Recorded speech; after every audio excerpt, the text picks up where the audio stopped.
Every family has that one event that feels more like a staged performance than a holiday gathering. For us, it was the annual Secret Santa at Aunt Sarah's house. I spent 3 weeks prepping for it, not because I was excited, but because I knew the stakes. In my family, if you don't bring something that glitters or plugs into a wall, you might as well not show up. Marcus and Chloe were already at the center of the living room when I walked in, holding glasses of expensive scotch and wearing sweaters that cost more than my monthly rent. They had this way of looking at me that made me feel like I was a stain on the hardwood floor they were standing on. I had worked 60 hours a week just to keep my head above water, yet they treated my presence like a charitable contribution. When it was finally time for the exchange, the room went quiet. Chloe had just opened a designer handbag from one of the other cousins, and she was practically glowing with the kind of smugness you only see in people who have never had a utility bill go to collections. Then it was Marcus's turn to open my gift. I had handed him a simple, cream-colored envelope. No fancy ribbon, no oversized box to hide the lack of weight. Just an envelope. Marcus held it up between two fingers like it was a dirty napkin. He looked at Chloe, and a slow, jagged smirk spread across his face. He tore it open with a theatrical flourish, pulling out the small, silver scratch-off ticket and the handwritten card I'd spent an hour composing. The silence in the room shifted from expectant to mocking.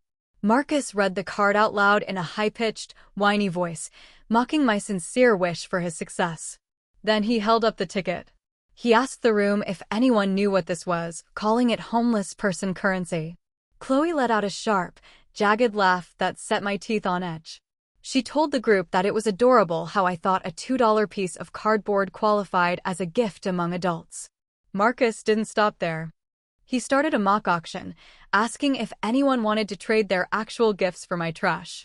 My Aunt Sarah just looked away, too uncomfortable to stop the bleeding, while the younger cousins joined in the chorus of snickering.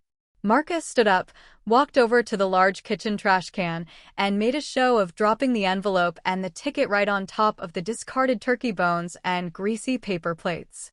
He wiped his hands on his designer jeans as if he had just touched something infectious. He told me that next year I should save us all the embarrassment and just stay home if I was that broke. The room erupted in another wave of laughter, and for a second, I felt that familiar heat rising in my chest. I looked around at 20 people I had shared my life with, people I had helped move, people I had loaned money to when they were down, and people I had defended. Not one of them said a word in my defense. They just watched the show. I sat there, my hands folded in my lap, watching Marcus return to his seat like a conquering hero. He thought he had just won a public battle of status.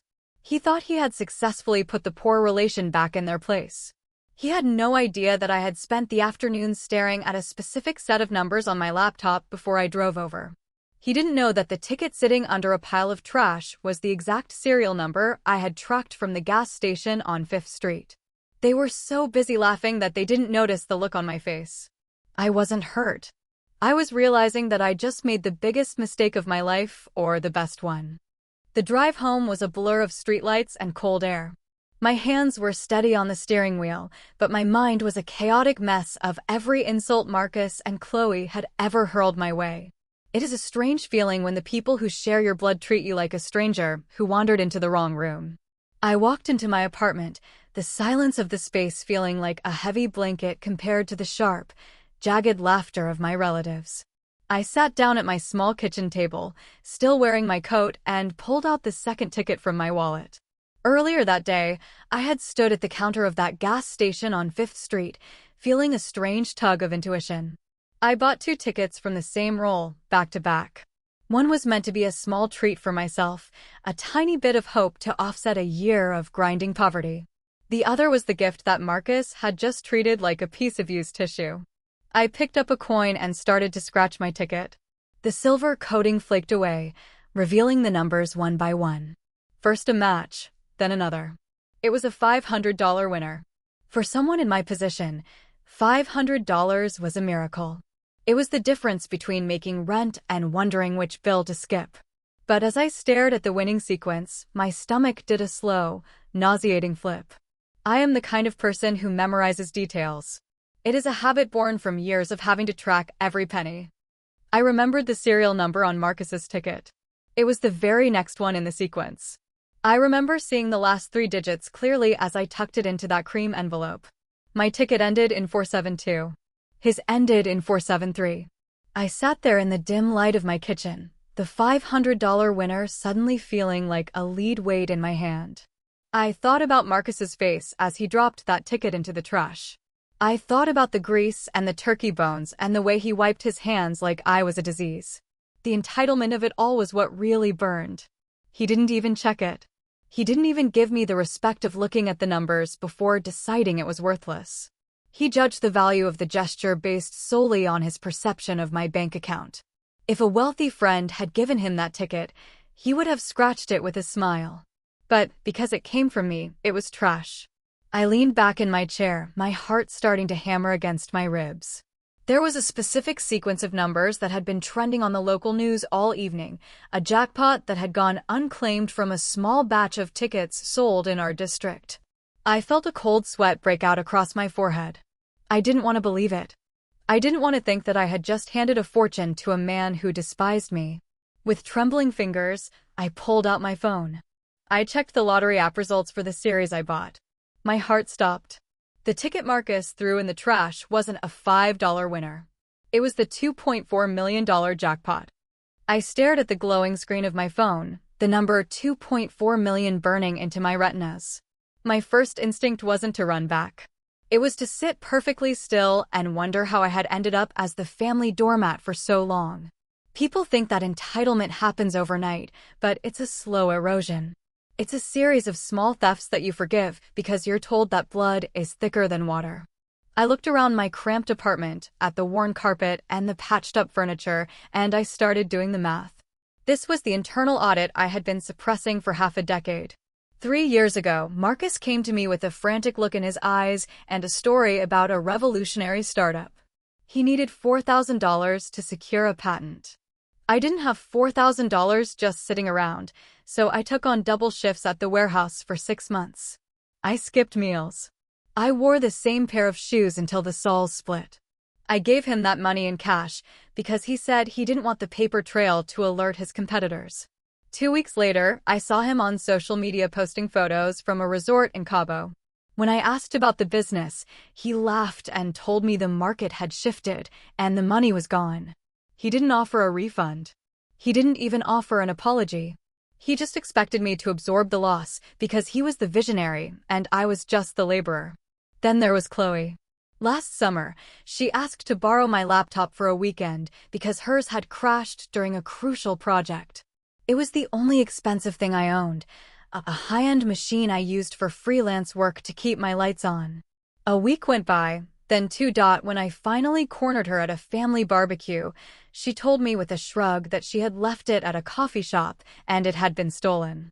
She didn't offer to replace it. She didn't even seem concerned that my entire livelihood was on that hard drive. She told me I should have had insurance and that it was a blessing in disguise because the laptop was old and clunky anyway. That was their pattern. They viewed my belongings and my labor as communal property, but their own wealth was a fortress I wasn't allowed to enter. Every time I tried to set a boundary, the family would swoop in to remind me that Marcus and Chloe had high-pressure lives and that I should be more supportive. I was the one who helped Aunt Sarah move her entire house, while Marcus claimed he had a back injury. I was the one who sat in the hospital waiting room for 12 hours when our grandfather had his stroke, while Chloe was at a wine tasting. I had spent years providing the emotional and physical labor that kept this family functioning, and in return, I was mocked for giving a gift that didn't meet their aesthetic standards. The $4,000 Marcus took was never about a startup. It was a tax he levied on my kindness. The laptop Chloe lost wasn't an accident. It was a demonstration of how little she valued my survival. They had been picking my pockets for years, smiling all the while and telling me that I was the lucky one to be part of their circle. Sitting there in the dark, I realized that my cheap gift wasn't an insult. It was the only thing I had left to give after they had drained me dry. I thought about the scratch-off ticket sitting in that grease-stained trash next to the turkey bones. If Marcus had even an ounce of decency, he would have scratched it and offered me a percentage. But I knew him. If he found out it was a winner, he would claim it was his by right of possession and never mention my name again. He would use that money to build a bigger wall to keep me out. The more I thought about it, the more the cold burn in my chest turned into a hard, crystalline clarity. I wasn't just going back for a piece of paper. I was going back to collect on a debt that had been compounding for 5 years. They had spent a lifetime making me feel small, making me feel like I owed them my silence and my service. But as I pulled my keys off the counter, I realized I didn't owe them $1 million life. They already owed me, and I had the spreadsheets to prove it. The drive back to Aunt Sarah's house felt like a mission into enemy territory. My heart was a frantic drum against my ribs, and every time a car pulled up behind me, I checked my mirrors, certain that someone had already figured it out. The house was still glowing with warm, festive lights when I pulled into the driveway, but the cheer felt predatory now. I took a deep breath, smoothing my hair and trying to wipe the desperation off my face. I needed to be invisible. I needed to be the same pathetic, overlooked relative they had laughed at 2 hours ago. I knocked softly, and Sarah opened the door, looking surprised to see me. I gave her a tired, sheepish smile and told her I'd left my coat in the hallway. She gestured for me to come in, her eyes full of that lingering pity that always made me want to scream. Most of the family had moved to the basement for games, but the kitchen was dark, lit only by the humming light of the refrigerator and the street lamp outside. I slipped away from the hallway as soon as Sarah turned her back. The air in the kitchen smelled like stale gravy and expensive wine. I walked toward the large, stainless steel trash can at the end of the counter. My hands were shaking so hard I had to clench them into fists. I reached out and lifted the lid. The sight was even worse than I remembered. A mountain of discarded napkins, half-eaten dinner rolls, and the skeletal remains of the turkey sat in a heap. I looked for the cream-colored envelope. I saw a corner of it peeking out from under a pile of greasy paper plates soaked in dark brown gravy. I didn't care about the mess. I didn't care about the smell. I reached in, my fingers sliding over cold skin and congealed fat. I grabbed the envelope and pulled it out. It was heavy with moisture, the paper turning translucent from the oil. I carefully peeled the flap open. The ticket was still there, stuck to the inside of the card. It was damp and smelled of rosemary and grease, but the serial number was intact. I could see the 473. I felt a surge of adrenaline so sharp it made my vision blur. This was it. This was the receipt for every time they had made me feel like nothing. I started to slide the ticket into my inner pocket, my breath coming in jagged hitches. That was when the overhead light flicked on, blinding me. I froze, my hand still hovering near the trash can, my sleeve stained with turkey fat. Chloe was standing in the doorway, her arms crossed, her designer watch catching the light.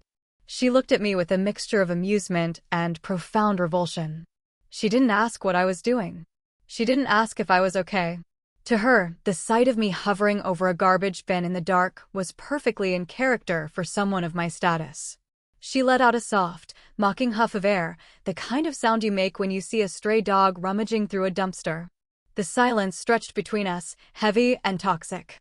I could hear the muffled sounds of laughter from the basement, the sound of my family enjoying the life they thought I could never touch. Chloe stepped into the room, her heels clicking on the tile like a countdown. She didn't see the ticket in my hand. She only saw the grease on my sleeve and the shame she assumed I was feeling. She looked at me with pure disgust and said, "Digging for scraps already?" I just smiled and tucked the ticket into my pocket. "Something like that," I replied. I didn't sleep that night. I sat on my sofa with the grease-stained ticket on the coffee table in front of me, protected by a layer of plastic wrap. I kept checking my phone, waiting for the other shoe to drop, and at 3 in the morning it did. My notifications started exploding. It wasn't a message from a friend or a concerned aunt. It was a wave of tags from Marcus's public profile. He had recorded the entire gift exchange on his phone, likely tucked into his shirt pocket or held by Chloe under the table. The video was edited with high energy, mocking music and flashy text overlays that read "The Broke Cousin Special" and "How to Ruin Christmas" in one envelope. In the footage, Marcus had used a filter to make my face look even more haggard and tired than I actually was. He included a slow-motion shot of the envelope being dropped into the trash can, followed by a zoom in on my face while the room laughed. The caption was a masterclass in passive-aggressive cruelty. It said that some people just don't understand the concept of class, and that the family was tired of carrying the weight of someone who refuses to level up. He tagged my personal account and my small freelance business page, effectively broadcasting my supposed poverty to everyone I had ever worked with. Chloe was in the comments, egging people on, calling the gift a literal insult to the holiday spirit. By dawn, the video had moved beyond our family circle. Because Marcus had a decent following as a lifestyle influencer, the algorithm picked it up and pushed it to the local community. People I didn't even know were chiming in, calling me a leech and a cheapskate. Some of them even started a mock fundraiser in the comments, offering to donate real gifts to the poor soul in the video. It was a digital public shaming designed to ensure I would never show my face at a family gathering again. They wanted to exile me, to burn the bridge so thoroughly that I would be forced to retreat into the shadows and leave them to their golden lives. I watched as the view count climbed from 5,000 to 50,000. Every time I refreshed the page, there was a new comment mocking my homeless person currency. Marcus and Chloe were responding to the top comments with laughing emojis, basking in the glow of their viral success. They thought they were cementing their status as the arbiters of family taste. They thought they were finally getting rid of the embarrassing relative who reminded them of where they came from. They didn't realize that they were creating a permanent, time-stamped record of their own entitlement. I sat there, reading the insults, feeling a strange sense of peace. The more they posted, the more they validated my decision to keep the ticket. They were proving, in front of the entire world, that they had rejected the gift.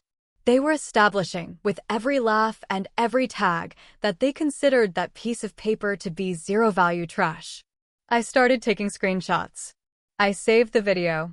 I archived the comments where Marcus explicitly stated that he wouldn't touch that garbage with a 10-foot pole. I was building a different kind of file now. My internal audit had been a private matter of the heart, but this was public evidence. They were so focused on the high of the likes and the shares that they forgot the first rule of the internet. Everything you say can and will be used against you.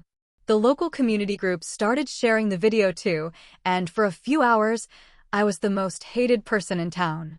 People love a villain, and an ungrateful relative is an easy target for people who want to feel superior. The comments were brutal. But then a local news reporter commented on the post, and suddenly, the tone of the entire internet shifted. I walked into the law office of Elias Thorne on a Tuesday morning, carrying a manila folder that felt like it was made of lead. Elias was a man who dealt in the cold reality of numbers and contracts, and he didn't look like the type to be moved by a sob story. I didn't give him one. I sat down, placed the plastic-wrapped, grease-stained ticket on his desk, and then handed him my phone with Marcus's viral video already pulled up. I told him I needed to perform a forensic breakdown of a debt that went far beyond the $2.4 million represented by that ticket. We started with the concept of the gift itself. In the eyes of the law, a gift requires three things: intent, delivery, and acceptance.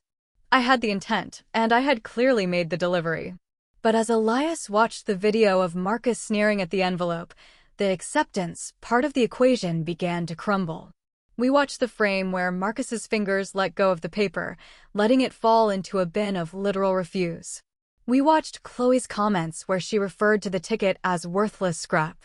Elias started taking notes, his pen scratching against a legal pad with a rhythmic, satisfying click. He called this the calculation of rejection. It wasn't just a social snub, it was a legal declaration of zero value. If Marcus had tucked that ticket into his pocket, he would be a millionaire today. If he had even said a simple thank you and left it on the table, we would be in a gray area. But he didn't. He performed a public act of abandonment. Elias then asked me to list the prior considerations.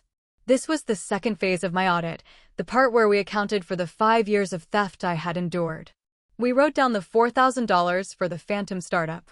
We wrote down the value of the laptop Chloe lost. We added the market rate for the manual labor I had provided for Aunt Sarah and the caregiving hours I had logged for our grandfather, hours that Marcus and Chloe had skipped to maintain their social calendars. We calculated that, Even without the lottery ticket, the cousins owed me roughly $22,000 in unreimbursed costs and stolen labor. Elias called this the cost of arrogance. He explained that in most cases, these are just the sunk costs of a bad family dynamic.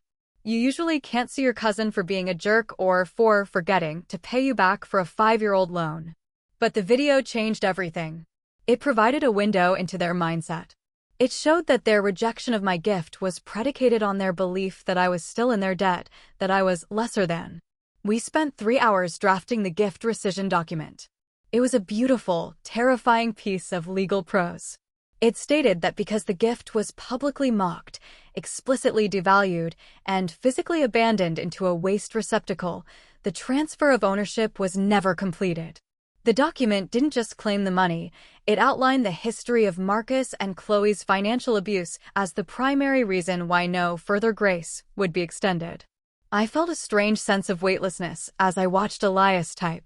For years, I had been the one keeping the books in my head, staying quiet so I didn't cause a scene at Thanksgiving. Now, the scene was being recorded in black and white, backed by statutes and case law. I thought about what Marcus would do when he realized that his viral hit was actually the primary evidence for his own financial ruin.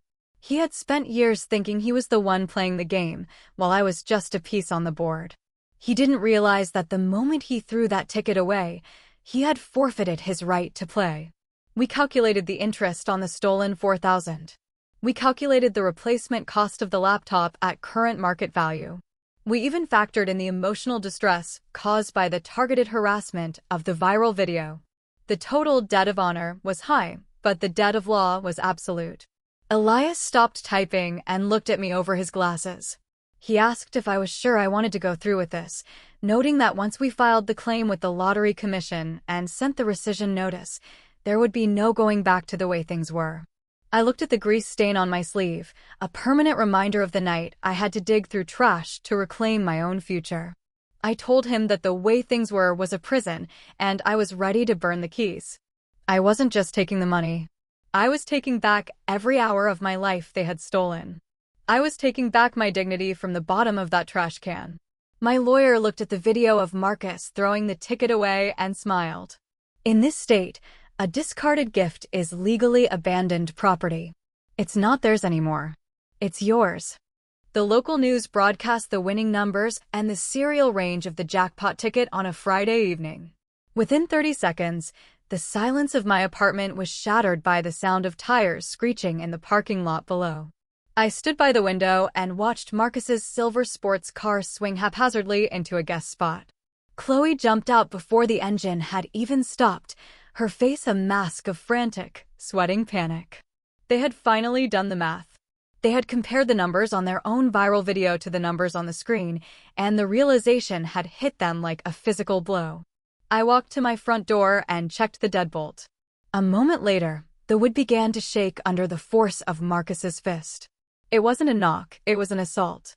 He was screaming my name, his voice cracking with a mix of greed and terror.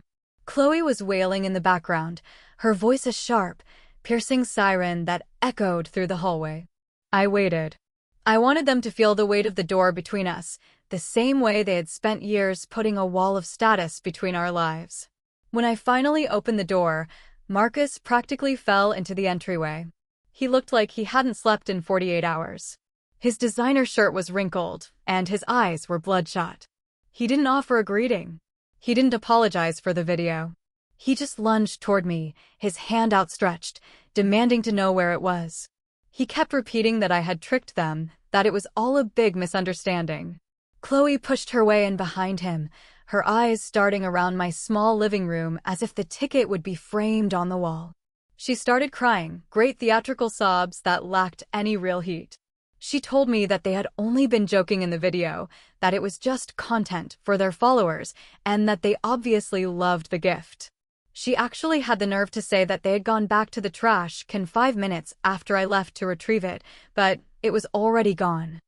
I stood there, leaning against the wall with my arms crossed, watching the two people who had mocked my existence for a decade crumble into desperation. Marcus's tone shifted from demanding to pleading. He started talking about his debts, about the car payments he couldn't afford, and about how this money belonged to the family. He told me that we were a team and that he would be happy to give me a 10% finder's fee if I just handed the ticket over right now. The entitlement was still there, buried under the panic. Even when he was begging, he was still trying to dictate the terms of my life. He was still trying to tell me what my share of my own luck was worth. I didn't say a word. I just let them burn through their excuses. I let them exhaust themselves with their lies about how much they cherished the gesture. When Marcus finally ran out of breath, he looked at me with a sudden, dark suspicion. He asked me if I had already cashed it. He told me that if I had, he would sue me for every penny because the gift was legally his the moment I handed him the envelope. He started pacing my small kitchen, his face turning a deep, angry red.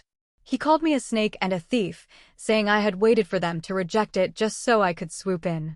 The mask of the cool, wealthy cousin was gone, replaced by the ugly reality of a man who thought the world owed him everything for free. He was convinced that his anger could still intimidate me into submission. He was wrong. I wasn't the tired warehouse worker anymore. Marcus tried to push past me, screaming that I was a thief. That's when the two men standing in my kitchen stepped forward. The two men stepped out from the shadow of the breakfast nook, and the air in the room instantly chilled.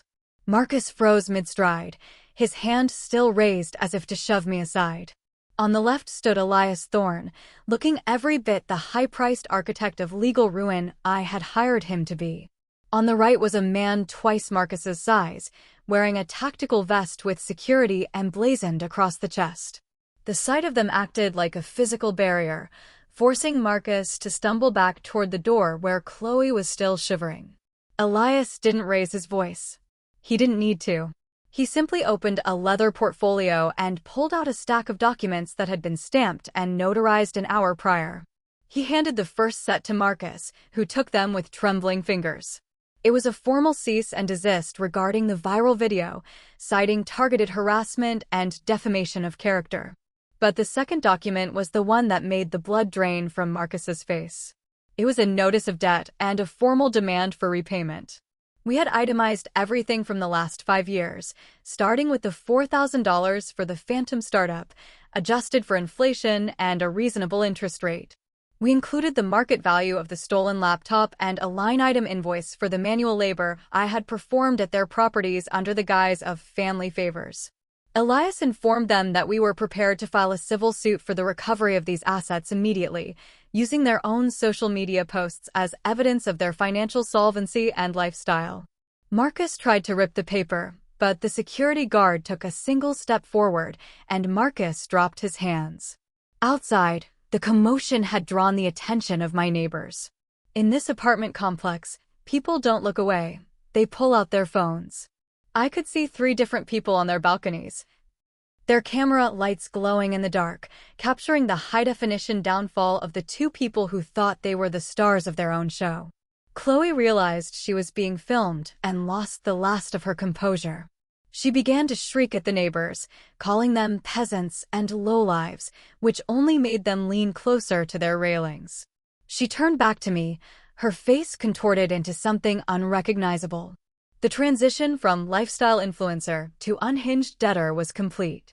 Elias calmly explained that their presence here was now considered trespassing and that the police had already been dispatched. Marcus started to realize the trap was fully closed. He had spent years treating me like an invisible line item in his budget, a resource to be used and discarded. Now he was being confronted by the literal cost of his existence. He looked at the security guard, then at the lawyer, and finally at me. For the first time in my life, I saw genuine fear in his eyes, not fear for our relationship, but fear for his bank account. He realized that the cheap cousin had the resources to bury him in paperwork for the next decade. He tried to stutter out one last thread about family loyalty, but the blue and red lights of a squad car began to pulse against the walls of the hallway. As the police arrived to escort them off my property, Chloe screamed the one thing that changed the entire legal battle. The following Sunday, the family summoned me to a neutral site. It was my Aunt Sarah's living room, the same place where I had been humiliated just days before. The atmosphere, however, had shifted from mockery to a suffocating, forced kindness. All the heavy hitters were there, my aunts, uncles, and the parents of Marcus and Chloe. They sat in a semicircle, looking at me with expressions of staged concern, as if they were worried about my soul rather than the $2.4 million sitting in my trust account. My Uncle Dave started the proceedings by clearing his throat and talking about the sanctity of the family unit. He used words like blessing and stewardship, suggesting that such a massive windfall was never meant for just one person. He argued that to keep the peace, the money should be pooled into a family trust managed by the elders to ensure that everyone was taken care of. Chloe's mother actually had the audacity to wipe a stray tear and say that her daughter was devastated by the misunderstanding and that the family needed to heal. I let them talk for 20 minutes. I sat there in the same chair where I had watched Marcus throw my gift in the trash, and I listened to them rewrite history in real time. They spoke as if the viral video didn't exist, as if the years of theft were just small quirks of personality. When the room finally went quiet, expecting me to nod in agreement, I stood up and pulled a portable projector out of my bag. I didn't say a word as I beamed the video of the gift exchange onto the white wall above the fireplace. I set it to loop. The room filled with the sound of Marcus's jagged laughter and Chloe's sharp insults. I watched their faces as they were forced to see their children's cruelty repeated over and over. Marcus's father tried to tell me to turn it off, saying it was in poor taste, but I turned the volume up. I wanted them to hear the word trash 100 times. I wanted them to see the exact moment the envelope hit the turkey bones. I told them that this was the family peace they were so eager to protect. I pointed out that not one person in that room had reached into that trash can to stop the humiliation, and not one person had messaged me to check if I was okay after the video went viral. I told them that their definition of peace was simply my silence, and that my silence had just been bought out by the state lottery. I announced right then that I had already signed the lease on a house 3 states away. I told them that my lawyer had already finalized the paperwork to move my assets into a private hedge where they would never be able to touch them. The room erupted in shouts of selfish and ungrateful, but the words lacked their usual sting. They were the screams of people who realized their retirement plan had just walked out the door. I looked at Aunt Sarah, who had the grace to look ashamed, and I told her that I was changing my number the moment I stepped off the porch. I was done being the backup plan for people who didn't even like me. I was done being the person who provided the labor while they provided the criticism. The family mistake was finally leaving the building, and I was taking the jackpot with me. They tried to block the door, with Uncle Dave demanding that I at least pay for Marcus's legal fees, since I was the one who baited him into the lawsuit. I looked at the group of people I had spent my life trying to please, and I felt nothing but a cold, refreshing emptiness. They weren't a family. They were a collection of creditors who had finally been served with a bankruptcy notice. I reached for the door handle, but then I paused. I saw the look of pure, unadulterated greed in their eyes, a hunger that would never be satisfied no matter how much I gave them. I decided to give them one last glimmer of hope, just to see how far they would sink. I told them I'd share the money on one condition. A condition I knew they would never be able to meet. 6 months have passed since I walked out of Aunt Sarah's living room for the last time. Today, I am sitting on a porch that belongs entirely to me, watching the sun set over a valley that doesn't know my name or my history. There is a profound, healing silence in a life where you no longer have to manage the fragile egos of people who view your kindness as a weakness. My phone is new, my circle is small, and for the first time in 30 years, my bank account is not a source of constant, grinding anxiety. The condition I had set for the family was simple. For every dollar they wanted, they had to provide a signed, notarized apology and a full repayment of every cent they had ever borrowed from me. As I expected, their pride was far greater than their greed. They couldn't bring themselves to admit they were wrong, so they got nothing. The fallout was predictable and deserved. Marcus and Chloe tried to sue me for the winnings, but their own viral video was the star witness against them. The court ruled that their public rejection and physical disposal of the ticket constituted a clear abandonment of property. Now, they aren't just back where they started. They are buried under the legal fees of a failed lawsuit and the weight of the debts I finally chose to collect.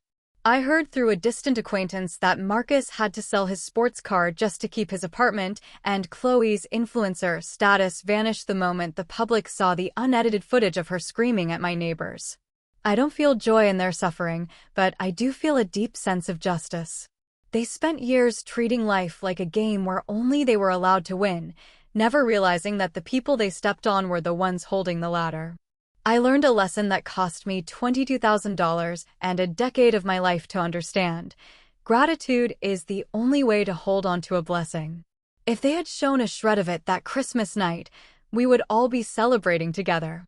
Instead, they are left with the memory of what they threw away.